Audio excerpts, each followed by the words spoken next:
Porque a Igreja Católica condenou Joana d'Arc à morte e depois esta mesma igreja a declarou inocente e a canonizou.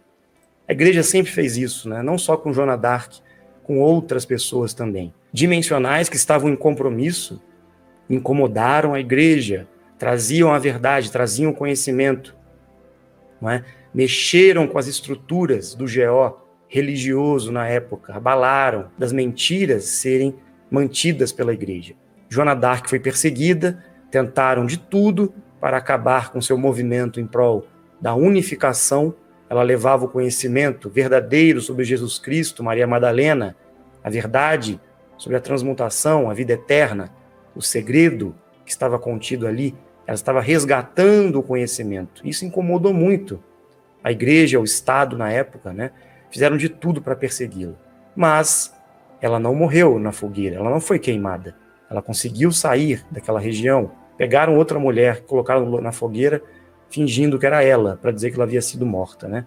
Ela conseguiu transmutar. Ela já é um ser transmutado hoje. E está aí, observando a caminhada dos dimensionais.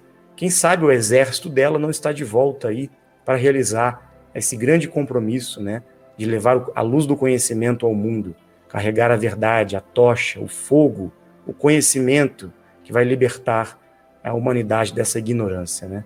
Então a igreja sempre fez questão, depois de um tempo, de se redimir, né, pedir perdão pelos atos da Inquisição, pelas perseguições, pelas guerras, e agora ela se diz canonizando os santos e as santas que foram perseguidas no passado.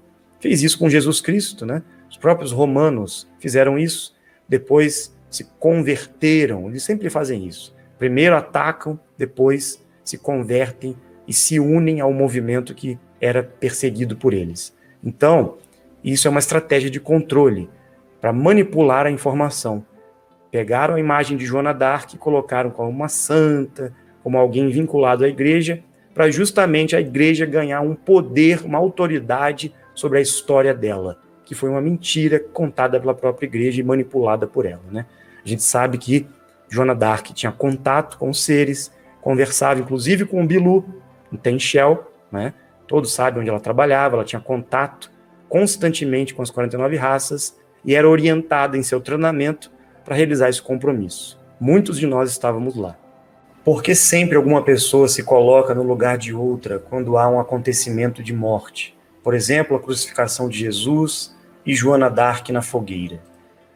No caso de Joana d'Arc, ela foi resguardada, ela não foi levada à fogueira.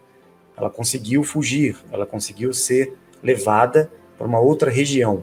E não conseguiram pegá-la, porque ela tinha toda a assessoria, né, a ajuda e o suporte dos nossos amigos na época.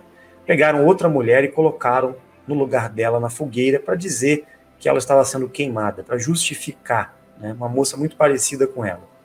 Agora, no caso de Cristo, ele se fez passar por aquela experiência justamente porque ele sabia que aquilo iria trazer um impacto muito grande na história da humanidade, principalmente para os dimensionais, a crucificação. Mas o homem, Jesus, que estava subindo o Calvário, trocou de lugar com alguém que foi no seu lugar para a crucificação, como se fosse ele.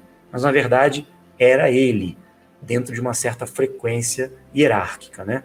Então, eles trocaram de lugar e aquele que foi para a cruz passou por aquela experiência.